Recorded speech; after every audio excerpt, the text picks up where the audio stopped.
بسم اللہ الرحمن الرحیم۔ آج ہم بات کریں گے ریاکاری اور اخلاص کے بارے میں کہ ریاکاری کا کتنا بڑا نقصان ہے۔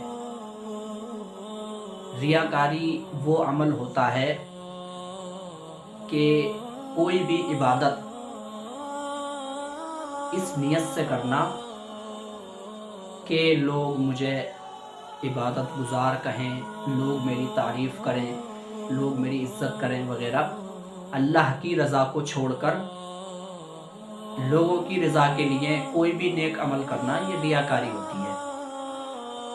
تو حضرت سیدنا ابو ہریرہ رضی اللہ تعالی عنہ سے روایت ہے کہ سرکار دو جہاں صلی اللہ تعالی علیہ وسلم کا فرمان ہے کہ قیامت کے دن سب سے پہلے ایک شہید کا فیصلہ ہوگا۔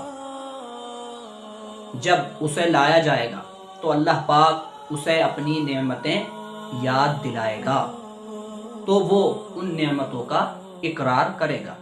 پھر اللہ پاک ارشاد فرمائے گا کہ تو نے ان نعمتوں کے بدلے میں کیا عمل کیا؟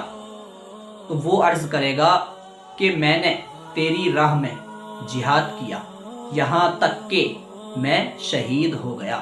تو اللہ پاک ارشاد فرمائے گا کہ تو جھوٹا ہے، تو نے جہاد اس لیے کیا تھا تاکہ تجھے بہادر کہا جائے اور وہ تجھے کہہ لیا گیا۔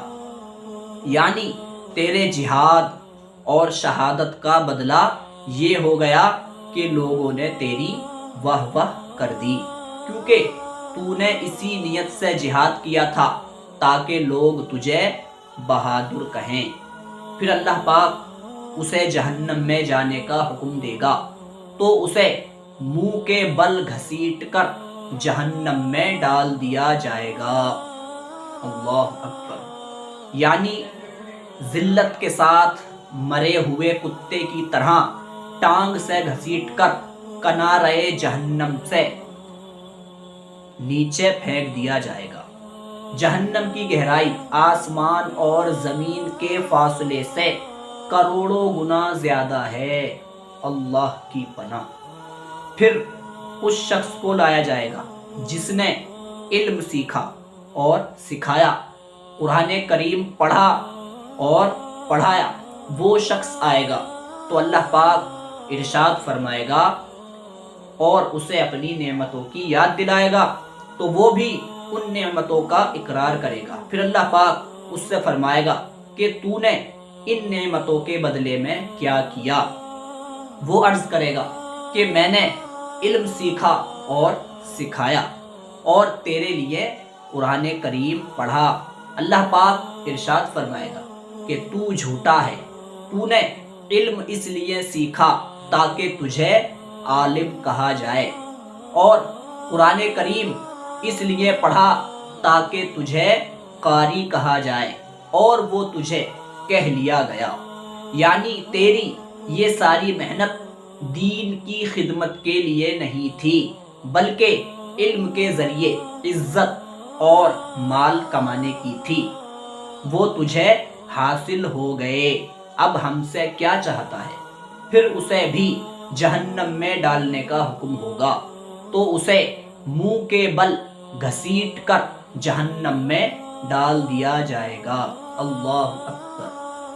پھر ایک مالدار شخص کو بلایا جائے گا جسے اللہ پاک نے کثرت سے مال عطا فرمایا تھا، اسے لا کر نعمتیں یاد دلائی جائیں گی، وہ بھی ان نعمتوں کا اقرار کرے گا تو اللہ پاک ارشاد فرمائے گا کہ تو نے ان نعمتوں کے بدلے میں کیا کیا؟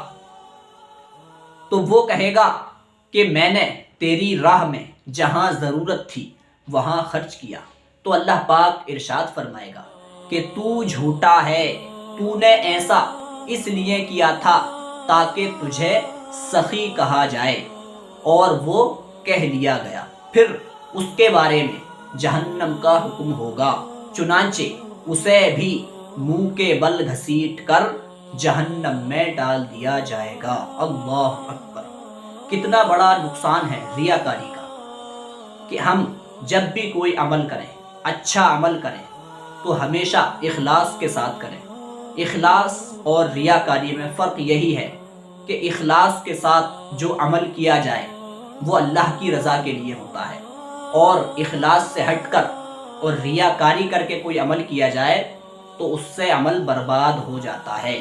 اللہ پاک ہمیں ریاکاری سے بچنے کی توفیق عطا فرمائے اور اخلاص کے ساتھ عبادت کرنے کی توفیق عطا فرمائے۔ آمین بجاہ النبی الامین صلی اللہ تعالی علیہ وسلم۔